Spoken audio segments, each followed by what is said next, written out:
नमस्कार, स्वागत है आप सभी का मेरे YouTube चैनल नवोदया क्लासेस में। आज हम आपसे बात करने वाले हैं यूपी SSSC के द्वारा आयोजित विभिन्न परीक्षाओं में जो हिंदी का पोर्शन आता है उसमें हिंदी भाषा व साहित्य के प्रश्नों का महत्वपूर्ण रोल रहता है। तो आज हम उन्हीं महत्वपूर्ण प्रश्नों को लेकर आपके समक्ष आए हैं। आशा करते हैं कि ये प्रश्न आपको आपकी परीक्षा के जो प्रिपरेशन है उसमें सहयोग देंगे। तो आइए शुरू करते हैं हम आज का अपना सेशन। जैसा कि आपको थंबनेल में ही दिख रहा है कि आज हम लेकर आए हैं हिंदी साहित्य के कुछ महत्वपूर्ण प्रश्न। हिंदी भाषा के महत्वपूर्ण प्रश्न। तो चलिए शुरू करते हैं अपन लोग। सेशन का पहला क्वेश्चन है अपना, हिंदी साहित्य के इतिहास के किस काल को वीर गाथा काल भी कहा गया है? तो पहला क्वेश्चन है अपना, हिंदी साहित्य के इतिहास के किस काल को वीर गाथा काल भी कहा गया है? आपके ऑप्शन हैं ए आदिकाल को, बी भक्ति काल को, सी रीति काल को और डी आधुनिक काल को। तो दोस्तों इसका सही आंसर है, सही उत्तर है ए आदिकाल को। ए आदिकाल को हिंदी साहित्य के जो प्रथम पड़ाव था अर्थात आदिकाल, उसको विभिन्न विद्वानों द्वारा कई अलग अलग नामों से अभिहित किया गया है। तो आचार्य रामचंद्र शुक्ल ने वीर गाथाओं की प्रचुरता और लोकप्रियता के आधार पर वीर गाथा काल नाम दिया है। तो इसका राइट आंसर क्या हो गया? ए आदिकाल। नेक्स्ट क्वेश्चन है अपना,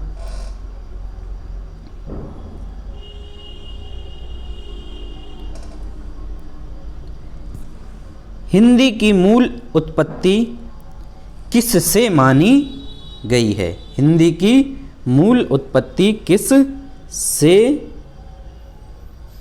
मानी गई है? तो ऑप्शन नंबर ए मागधी अपभ्रंश, दूसरा क्वेश्चन ऑप्शन नंबर बी अर्ध मागधी अपभ्रंश, ऑप्शन नंबर सी खस अपभ्रंश और ऑप्शन नंबर डी शौरसेनी अपभ्रंश। तो बताइए इसका कौन सा आंसर है? तो दोस्तों राइट आंसर है इसका डी शौरसेनी अपभ्रंश। कौन सा है? शौरसेनी अपभ्रंश। और ये जो शौरसेनी है मुख्यतः मथुरा के आसपास बोली जाती है। यह मूल रूप से गद्य की भाषा थी। ठीक है, कौन सी भाषा थी? गद्य की भाषा थी। नेक्स्ट क्वेश्चन, अगला प्रश्न है अपना तीसरा, आधुनिक हिंदी गद्य का जन्मदाता किसे कहा जाता है? आधुनिक हिंदी गद्य का जन्मदाता किसे कहा जाता है? Option number A Amir Khusro, option number B Bharatendu Harishchandra, option number C Gang कवि और ऑप्शन नंबर डी है अपना जयशंकर प्रसाद। दोस्तों आप बताइए इसका राइट आंसर क्या है? इसका राइट आंसर है option number B Bharatendu Harishchandra. Bharatendu Harishchandra हैं जो इनका जन्म 1850 ईस्वी में वाराणसी में हुआ था। ठीक है, 1850 ईस्वी में वाराणसी में हुआ था, वाराणसी में। ठीक,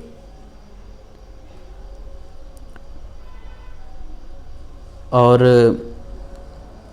इसी के साथ अगला क्वेश्चन है अपना, अवधी बोली किस अपभ्रंश से विकसित हुई है? अवधी बोली किस अपभ्रंश से विकसित हुई है? ऑप्शन नंबर ए है अपना मागधी, ऑप्शन नंबर बी है अपना अर्धमागधी, ऑप्शन नंबर सी है अपना शौरसेनी और ऑप्शन नंबर डी है अपना ब्राह्मण। तो बताइए दोस्तों इसका सही आंसर कौन सा है। तो इसका सही आंसर है option number B, Ardhamagadhi. Option number B, Ardhamagadhi. तो अर्धमागधी है जो अपनी संस्कृत और जो आधुनिक भारतीय भाषाएं हैं जो अभी हम लोग बोलते हैं उनके बीच की एक महत्वपूर्ण कड़ी है। अवधी बोली अर्धमागधी भाषा से विकसित हुई। अवधी है जो वो किससे हुई थी? अर्धमागधी से। ठीक है, अवधी बोली अर्धमागधी से भाषा से विकसित हुई। और जो जैन धर्म के 24वें तीर्थंकर थे, 24वें तीर्थंकर कौन थे? भगवान महावीर स्वामी। कौन थे? महावीर स्वामी। तो इनने जो उपदेश दिए हैं वो इसी भाषा में दिए हैं। तो एक और अपना अगला एक और क्वेश्चन बन के आता है कि जो ये जीके का हो जाता है कि महावीर स्वामी ने अपने उपदेश किस भाषा में दिए हैं। तो महावीर स्वामी ने अपने उपदेश अर्धमागधी भाषा में दिए हैं। तो दोस्तों राइट आंसर कौन सा हो गया? बी, अर्धमागधी। चलिए नेक्स्ट क्वेश्चन की तरफ चलते हैं। ये कह रहे हैं कि वाराणसी, गोरखपुर, आरा के मध्य कौन सी भाषा बोली जाती है?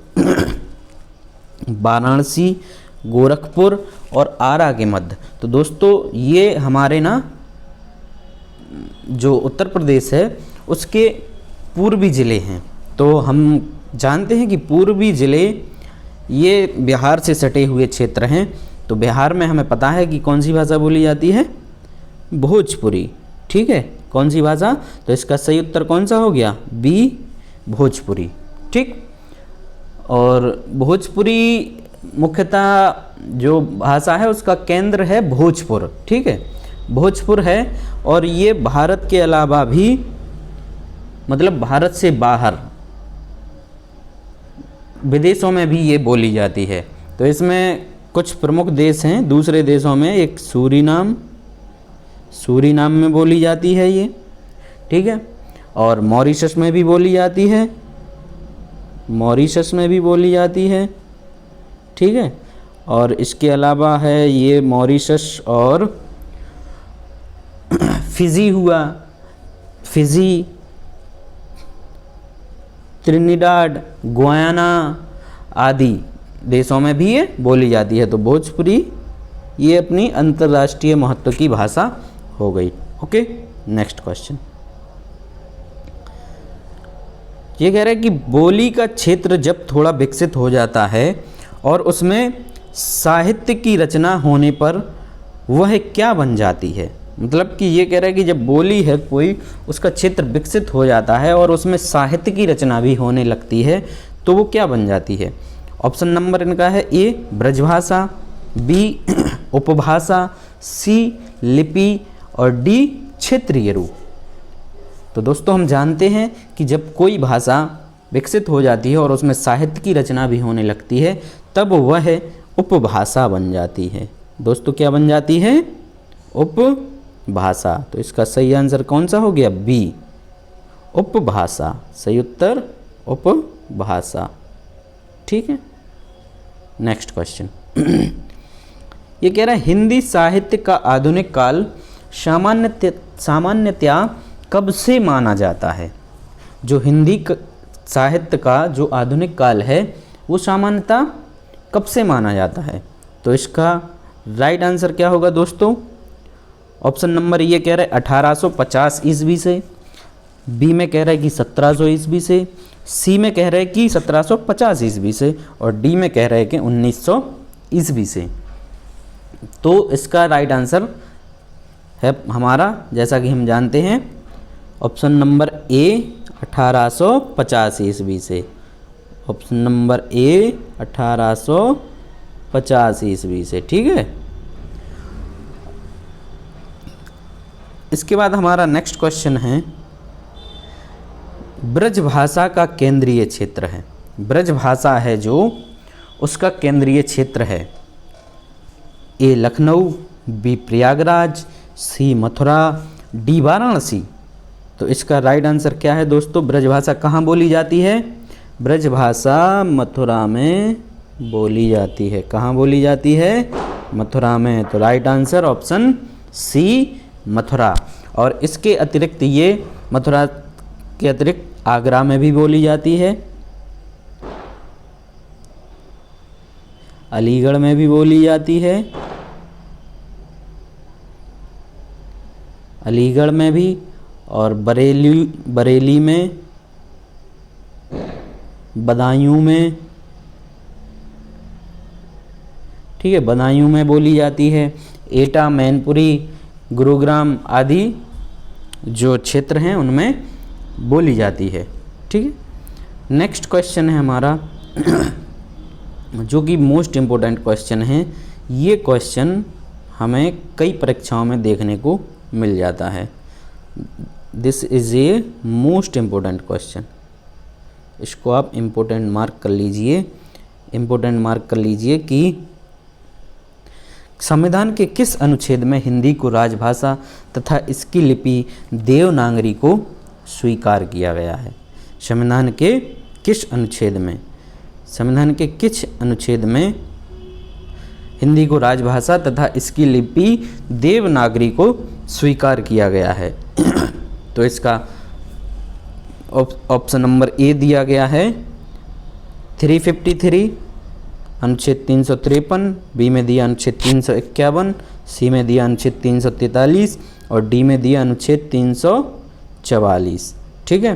तो इसका जो राइट आंसर होगा हमारा वो क्या होगा? Article number 343, option number C. तो आर्टिकल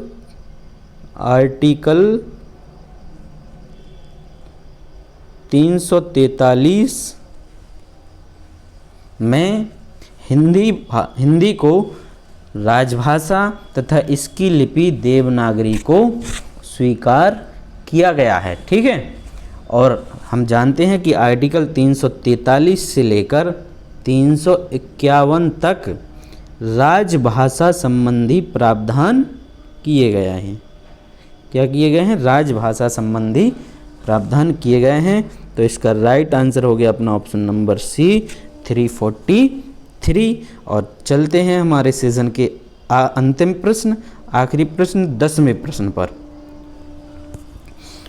10वां प्रश्न है, निम्नलिखित में से कौन सी बोली उत्तर प्रदेश में बोली जाती है?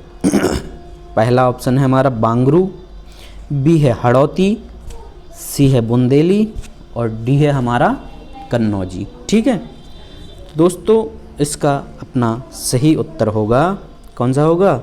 Option number D Kannauji. ठीक, तो ऑप्शन नंबर डी कन्नौजी होगा। ठीक है, क्योंकि वांगरू है ये बोली जाती कहाँ? हरियाणा में। ठीक, हरियाणा हुआ। ठीक, और जो हड़ौती है ये बोली जाती है राजस्थान। हड़ौती कहाँ बोली जाती है? राजस्थान। ठीक है, और जो बुंदेली है ये मुख्यतः बुंदेलखंड में। ठीक, बुंदेलखंड में, जिसमें ज़्यादातर भाग बुंदेलखंड का कहाँ पे आता है? बुंदेलखंड का ज़्यादातर भाग मध्य प्रदेश एमपी में आता है। तो ये प्रमुख बोली एमपी की है। हालांकि कुछ ज़िले यूपी के भी आते हैं बुंदेलखंड में, लेकिन कन्नौजी ऐसी भाषा है जो केवल उत्तर प्रदेश में ही बोली जाती है। तो इसका हमारा राइट आंसर होगा कौन सा? उत्तर प्रदेश। तो हमें आशा है कि आपको हमारा ये सेशन पसंद आया होगा और ये आपके लिए आपकी परीक्षा में थोड़ा बहुत सहयोग प्रदान करेंगे। धन्यवाद। हमें अपना आशीर्वाद देते रहिए। ये हमारा पहला प्रयास है। हम चाहते हैं कि हम इसी तरह से और आप लोगों को महत्वपूर्ण प्रश्नों की सीरीज लेकर आया करें। आप हमें अपना आशीर्वाद दीजिए, हमें मजबूत करिए, हमारे चैनल को सब्सक्राइब करिए, लाइक करिए और अपने दोस्तों में शेयर करिए। धन्यवाद।